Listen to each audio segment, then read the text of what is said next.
Alright guys, welcome to Llama's Corner. This is a new series I'm going to be doing where I break down gameplay, kind of talk about what's working, what isn't, and offer advice on how to play better as a team.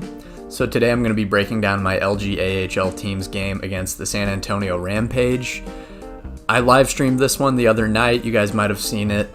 We ended up losing this one 3-1, and in my opinion there were a few key problems throughout the night that led to us playing a sloppy game and eventually taking the loss. So I think one of the first things that you have to do when you start a game is recognize how the other team's playing you, what they're taking away, and what they're giving you. For the most part, our opponent was very passive on the forecheck and basically opted to just skate away from the puck carrier when we were trying to break out the puck and just cover every pass option. There was very little actual pressure on the puck carrier himself, so we, including myself, tended to play into this. We were forcing passes up ice instead of using the ice in front of us and just skating it up. So when teams play you passive like this, you can do a couple things. You can skate it up yourself, you can just sit and wait for them to pressure you, which should eventually open up a pass lane, and you can also go D to D, which might open up a different passing lane that they're not covering. Another issue occasionally was we just weren't making quick touch passes when the pass option was there. There's few things more frustrating than turning the puck over when a pass option is clearly available. Failure to do this can result in particularly dangerous turnovers because everyone's expecting the puck to be moved up and no one's really anticipating losing the puck. So when you turn it over in situations like that, you can create dangerous chances the other way. So try to anticipate getting the puck at all times and think to yourself, before you even get the puck, where would I go with the puck if I were to get it right now? Always try to be a step or two ahead. And remember, you can always tap pass slightly before you receive the puck and it'll register the pass when you get it. So expect to get the puck and have a plan. Another really big problem I think was puck support. So at times we weren't supporting our teammates in puck battles or just getting in on those 50-50 pucks to give ourselves the best chance to win the puck. This was especially bad because the other team was getting two men on the puck, and a handful of times it would just be that guy on our team battling by himself against two guys and the other two just kind of floating and waiting for the play to come to them. Don't do that. Get in on those 50-50 pucks, do the hard work, and fight for the possession. There's just way too much passiveness in this game, and I think it's a big part of the reason we lost the time on attack game. At other times, I think the wingers were coming down just way too low to help on plays where support really wasn't needed. This left the point open at times.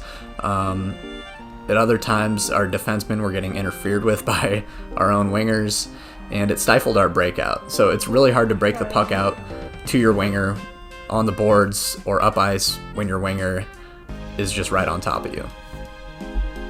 This brings me to another thing, which is board support. So at times we just weren't available for each other on the boards.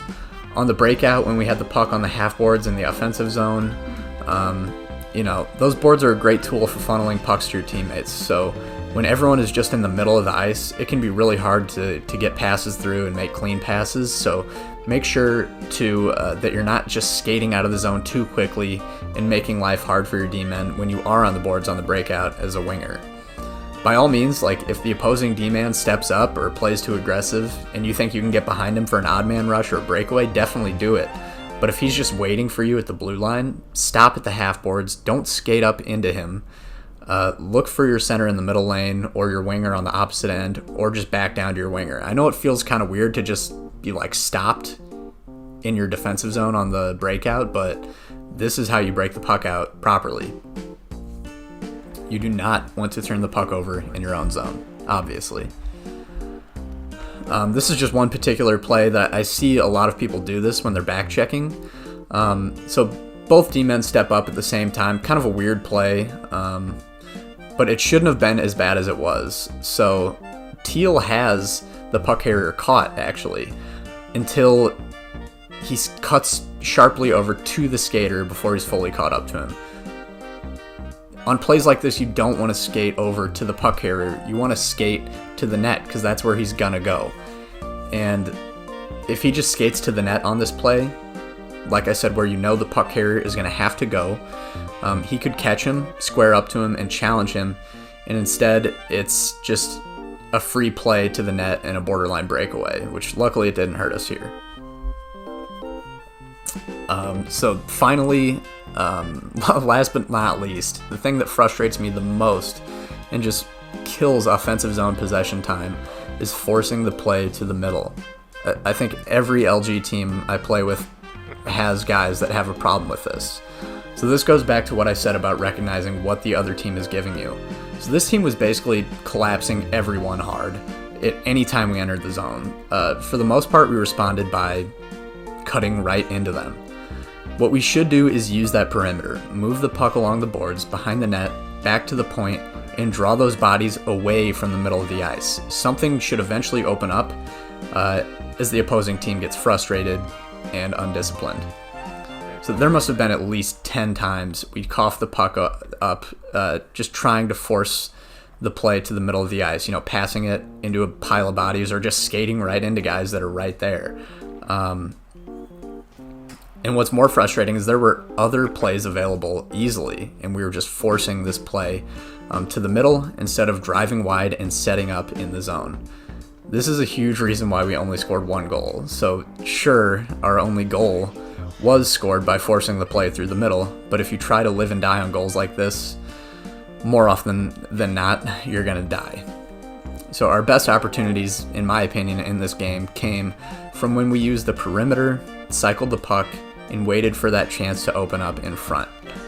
We also played good team defense for the most part, but you just can't score 1 goal and expect to win very often. So anyway, guys, I hope this helps some of you. This has been Llama's Corner. Let me know if you'd like to see this sort of thing in the future. I really like doing this kind of thing.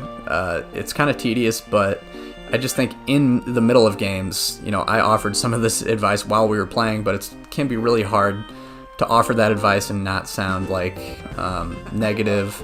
And it can be really hard to just adjust and change on the fly in games just because it's all happening so fast. There's pressure. So it's kind of fun to go back, watch the footage, and just break it down like this. So I hope you guys like this video, and I'll see you in the next one.